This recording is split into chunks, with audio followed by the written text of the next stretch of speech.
Okay, at Intersolar 2015 here in Munich, I'm joined by Dean Solar and Michael Bellmer. Michael's the Managing Director of LTI ReEnergy and Dean is the founder and CEO of Shoals. Now, the two companies, the two of you have come to an agreement, a cooperation working on the global market.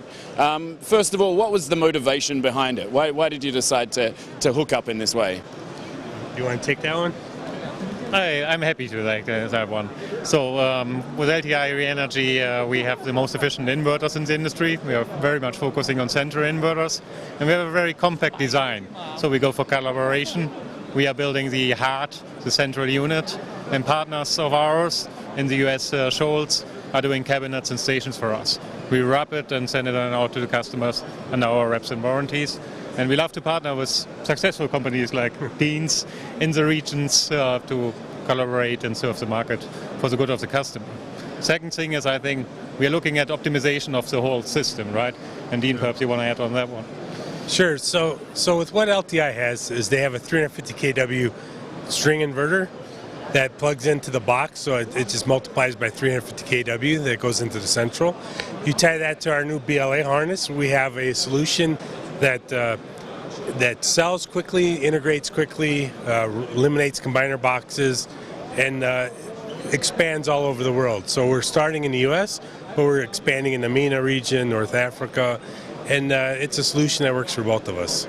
Okay, so LTI ReEnergy is going to be, you still serve solely the European market, or the European market purely as under your own steam, and then when you're looking MENA, when you're looking North America, South America, North Africa, that's when the cooperation comes in. Is that right? That's about right. When Körber acquired the LTI group, we were very much shifting away from, let's say, the old markets, Europe, and looking at the new markets, because we have a design which is good for harsh conditions, hot conditions, and the financial bankability of Körber.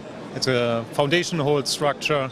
It's very good for the new regions. So we are very much shooting for the new regions, and other than using partners in our own production network of 50 companies without Körber, we are collaborating then in the new regions with new guys like Shoals.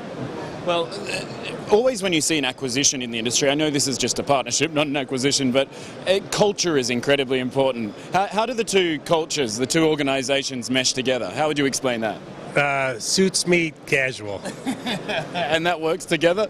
Absolutely. Right. It's like the yin and yang. You got to have opposites. And out of the opposites, good things happen.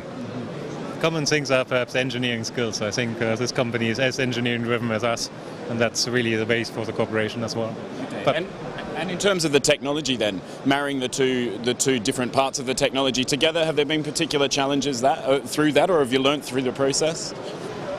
None in particular. It's two common sense approaches to two different solutions. Shoals does not make inverters. We make everything else except inverters and modules.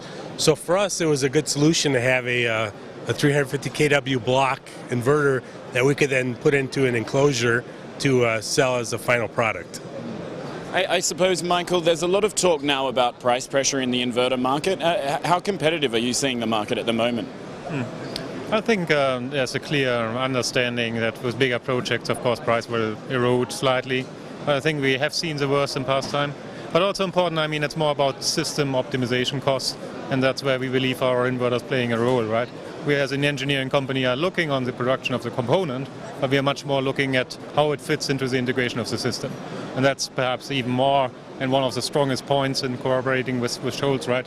With the balance of system stuff. And really, I mean, we just started and we came up already with some really integrated solutions which are cutting off cents of projects.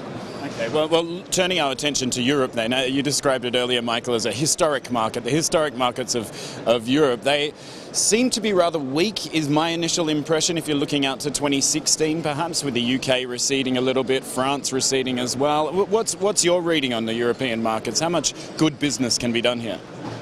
It's still there, and I think Europe will still keep installing. I think the game is changing. You know, right now the big regions are the US, Japan, China, but Europe will hold its own. Yeah, what you see, I mean, we are moving away from feed-in tariff policy and getting definitely in a segment, as solar is getting very competitive, also in PPA arrangements which are there.